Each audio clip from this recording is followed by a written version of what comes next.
Welcome to the Cambridge Financial Podcast with Bert Salazar, CEO at Cambridge Financial Partners, LLC. This podcast is all about tax-preferred retirement planning, economics, financial risk management, and achieving a risk-free and successful financial life. Now, your host, Bert Salazar. Bert Salazar. Bert Salazar.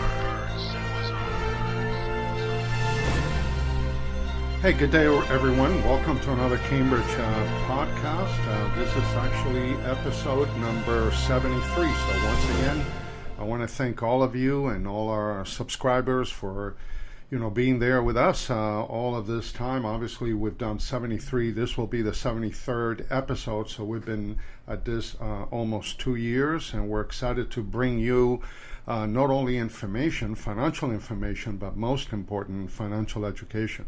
Now, obviously, today's episode, the title is Connecting the Dots of Your Financial Life. And as you know, this is your tax-free life podcast channel. We are ranking near the very, very top in financial services. So again, thank you all once again for believing in us and for helping us make our podcast as exciting as it is today. I want to touch bases with you because, as you know, we're always giving you all kinds of information and education regarding financial topics. And obviously, a lot of the discussions that we have here are based on economic principles. I think it's important that the more that each and every one of us understands economics, the better off we're going to be in the future when it comes to decision-making and financial decision-making processes. So today I want to touch a little bit about the importance of connecting your financial dots, thinking outside of the box, types of knowledge and their limitations we are all embarked upon whenever we go from point A to point B. And then last but not least, I want to share with you some examples of, dot connecting solutions as you venture into making financial decisions. Now, the importance of connecting your financial dots is a very critical one. Number one, it gives you the ability to expand your financial decision-making process using a telescope as opposed to using a microscope. And one of the major challenges that we've had in the financial world for many, many years is that the vast majority of Americans, when they're making financial decisions, they do so in a vacuum. Either that or they're looking at their financial decision-making process through a microscope. So they're only thinking about the decision on that process for that given time. So, for instance, what's better, to buy a term insurance policy or permanent? So, based on their decision-making process, they're going to make a determination without really looking at the telescopic view of that decision and the impact that decision would have on every other item in that portfolio or on the other side of the ledger. So when you have the ability to connect your financial dots, then it allows you to look at your decision-making process long-term as opposed to short-term. It also allows you to see the forest from the trees. Many a times whenever we do audits and reviews for our clients, we're always asking, why did they choose decision A versus decision B? And most of the time, there's not a proper answer to that question. So, we have to go backwards and start to, put the dots together to see whether they arrived at that decision-making process through a microscope as opposed to a telescope. And then we try to share with them what would have happened if they would have made that decision from a different perspective. Number three, all decision-making processes become intertwined with goals and objectives. You see, whenever you make a financial decision, if you do so through a telescope, and you're able to identify the pros and the cons of that financial decision vis-a-vis every other decision that you could have made at that point in time, then it will give you the ability for those decisions to kind of intertwine and work together and have a positive impact on every other side of the ledger that you're looking at from a financial perspective. And then last but not least, number 4, I think it's important to understand that retirement tools have to match. And that's, the old question that we have talked about in the past. What's better, a hammer or a screwdriver? Well, the answer is it depends. It depends on your goals. It depends on your objectives. It depends on your current finances. It depends on a lot of different items, depending on all the previous decisions that you have made financially to understand whether at any given point a hammer may be better than a screwdriver. Now, that brings me to the point of thinking outside of the box. And because of my accounting and economics background and financial services background for almost 30 years, I always like to peel the onion as much as I possibly can. So every time I make a financial decision, or every time I recommend a decision to any one of my clients, I like to peel the onion to make certain that I understand what's lying underneath and how to make the best possible decision at that particular time. There was a major study back in actually it was in 1930, and it controlled the educational topics for many, many years, and it was called the Meyer study of the 1930s, and is the very well-known 9-dot problem and its solutions.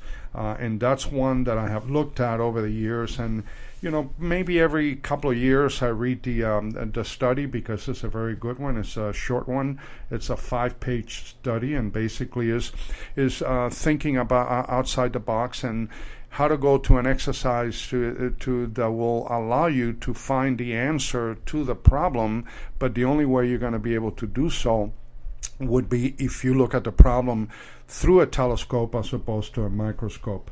Just for those of you that may not know what the 9 dots problem and solution approach is, think of it this way. The 9-dot problem, which was put together by a psychologist, Meyer, back in 1930, requires that 9 dots arranged in a square be connected by 4 straight lines drawn without lifting the pen from the paper and without retracing any lines. In other words, if you start at any one of the 9 dots, so there are 9 dots, 3, 3, and 3 in columns, you have to connect all of the dots without reconnecting the same dot more than one.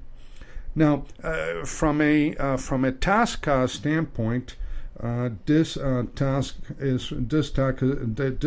is ridiculously simple in the formal sense that there are only a few possible solutions to try, but it becomes ridiculously difficult in the psychological sense, and so much that when this was given to college undergraduates during the 1930s, and even in the 40s and the 50s, and I don't know if it's still being used today, only about 5% of the undergraduate college population was actually able to connect all of the dots and to do the exercise the right way.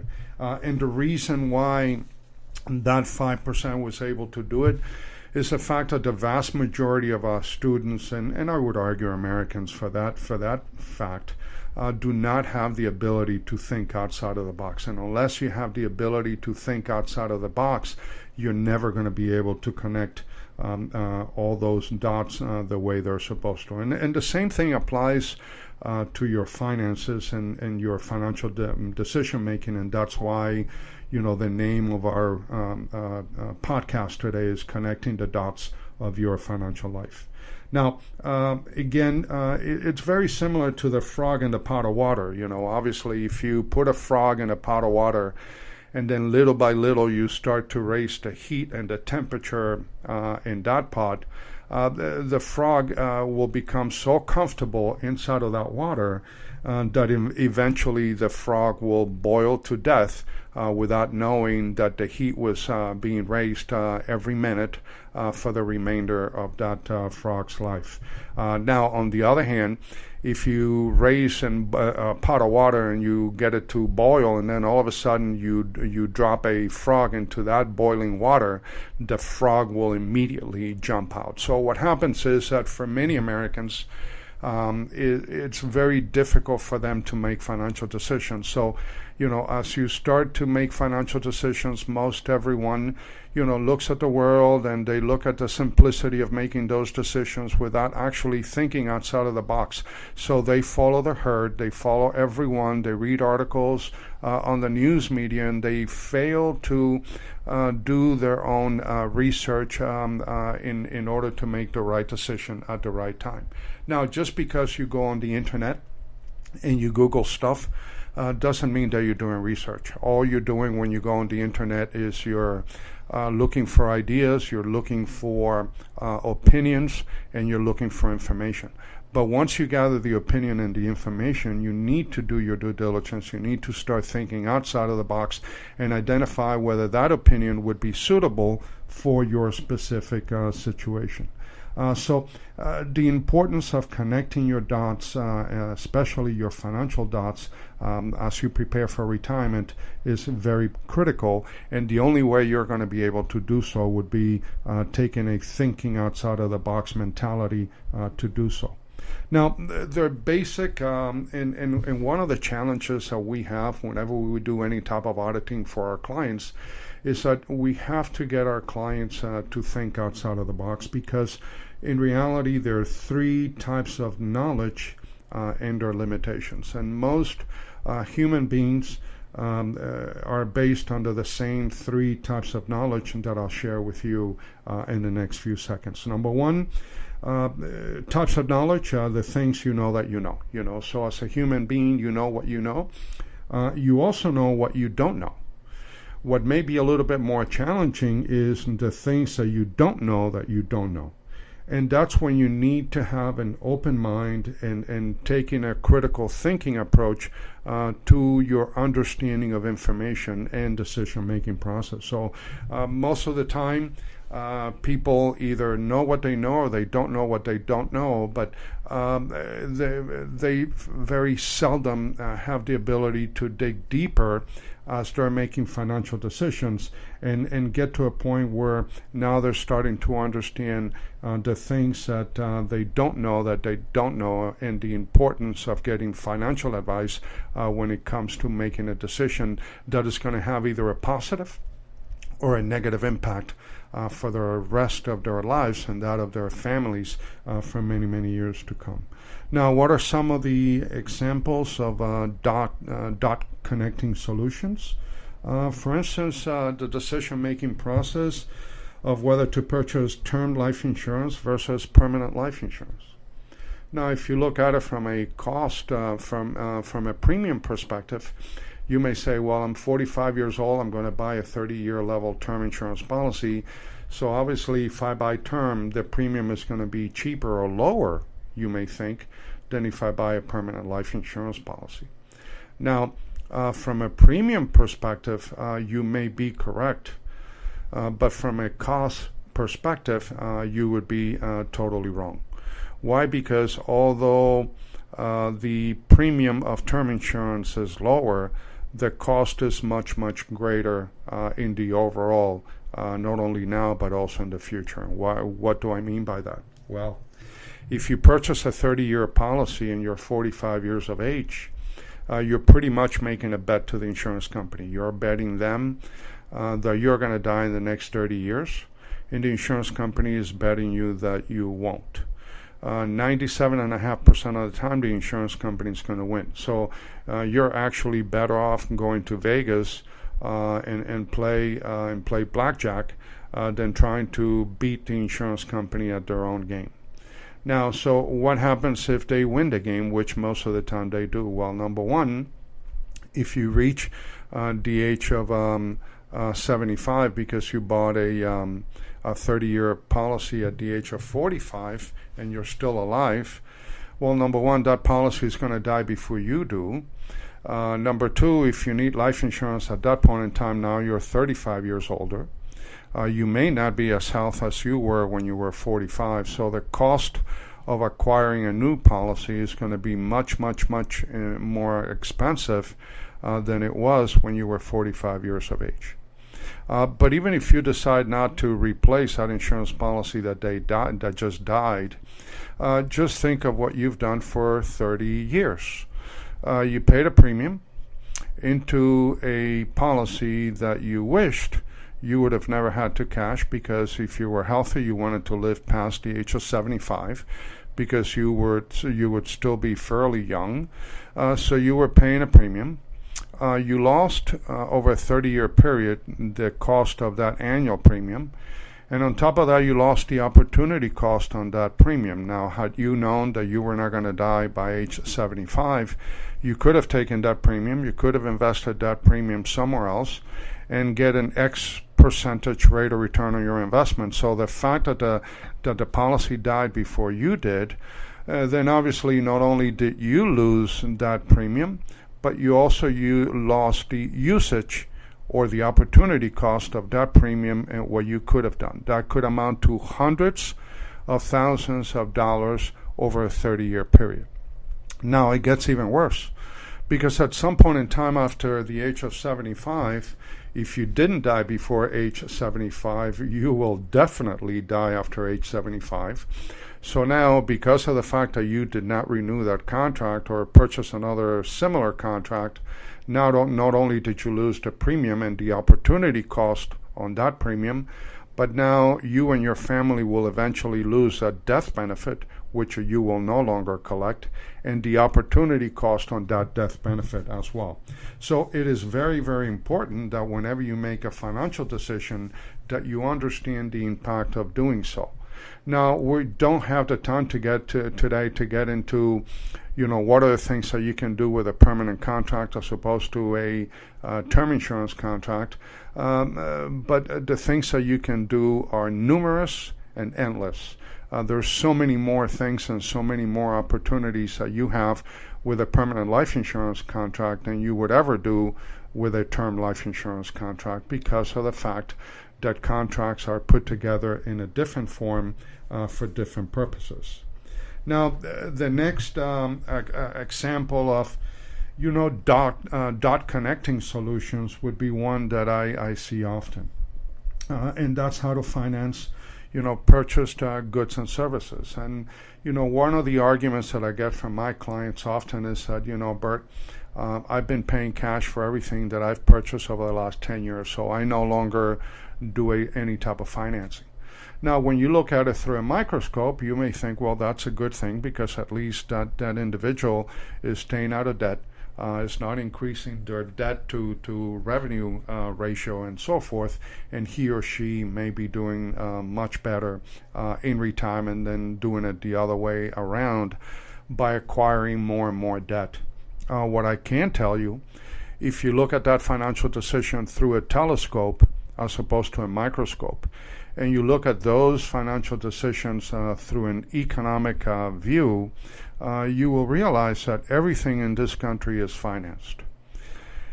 Either you pay interest to someone else to acquire their goods or services, or you fail to receive interest on your money by paying cash. But at the end of the day, every time you acquire something in the United States or anywhere in the world, there's going to be a finance equation along those lines. Now, when you pay cash, you may not have an interest charge, but you will definitely have an interest premium. Because if you pay cash for an item, then once you pay cash and you write that check, wherever that account was that you pulled the money from, that money is no longer earning interest on your behalf. So you may not have an interest cost, but you definitely will have an interest charge from that perspective. Now, the decision for all of you is, for instance, if you're going to purchase an automobile, And if you are going to buy the car as opposed to leasing a car, then the decision is, well, do I get it financed or do I pay cash? And the decision-making process for that is fairly simple. Number one, the money that is coming out of your cash in order to pay the vehicle outright and not have to finance it, where's the money coming from? What kind of rate of return are you getting on the investment where you're going to be liquidating $30,000, $40,000 to purchase that automobile? Are you getting a 0% rate of return? Are you getting a 5% or a 10% rate of return? So let's say that you're getting a 5% or a 10% rate of return. Then the next question is, well, how much will it cost me, or will it cost you, if you wanted to finance the automobile? What would be the debt service on that automobile finance? And for you, the decision should be a simple one. If the rate of return that you're receiving on the money that you have invested, that you would have to invade and liquidate in order to purchase that automobile in cash, if that internal rate of return is greater than the cost of financing the automobile, then obviously it may make financial sense for you to finance the automobile through a lending institution than have to pay cash for it. But if it is the other way around, where now the internal rate of return on your investment, because it happens to be in a CD earning 1.5%, as opposed to paying 3% or 4% for a loan, a car loan, then it may be more suitable indeed to pay cash for that vehicle, because you're leveraging on the opportunity cost and the arbitrage between the two of them. So again, that's just one of the decision-making process that I will share with you. The same thing with opportunity cost. Many of my clients, whenever I discuss opportunity cost, the first thing I need to educate them on is, what is opportunity cost? And opportunity cost is nothing more, nothing less than the opportunity that you give up when you make a decision on your money as opposed to making an alternate decision. So when you purchase an automobile for, let's say, $40,000 a year, you're purchasing that automobile, and not only are you losing the purchasing power of those $40,000, but also the opportunity cost of what you could have done with those $40,000 had you left it in an account earning 5 to 7% or 10%.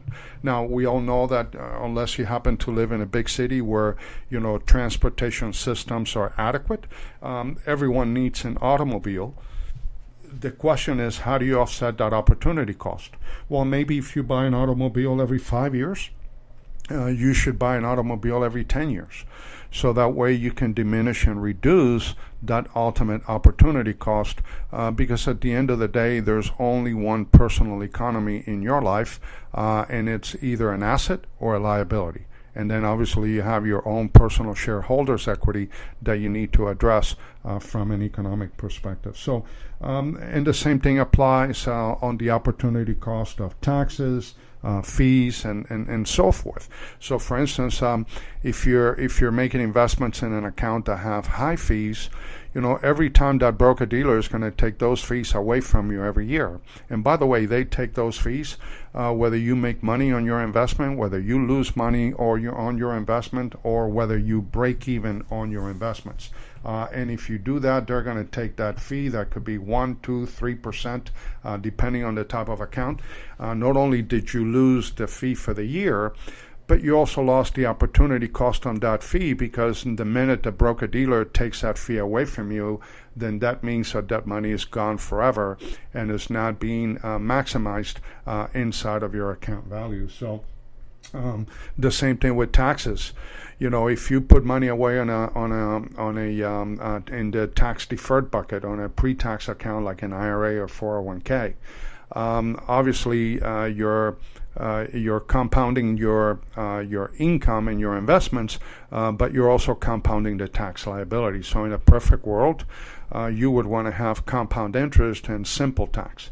And you can't do that unless you do proper tax planning, because in most accounts where the investments are the interest inside of those investments are being compounded, the taxes are being compounded. Now, once you start doing proper tax planning, then you would have the ability to compound the interest, but then keeping the tax on a flatliner basis without having to be compounded. So, I thought it would be important to just take a few minutes of your time today and kind of get you to start thinking outside of the box, kind of get you to think that, it is very important not only now, but in retirement, regardless of what age you happen to be in today, that you need to find ways to start connecting the dots of your financial life, because nothing happens in a vacuum. Every financial decision that you make, any personal decision that you make in your life,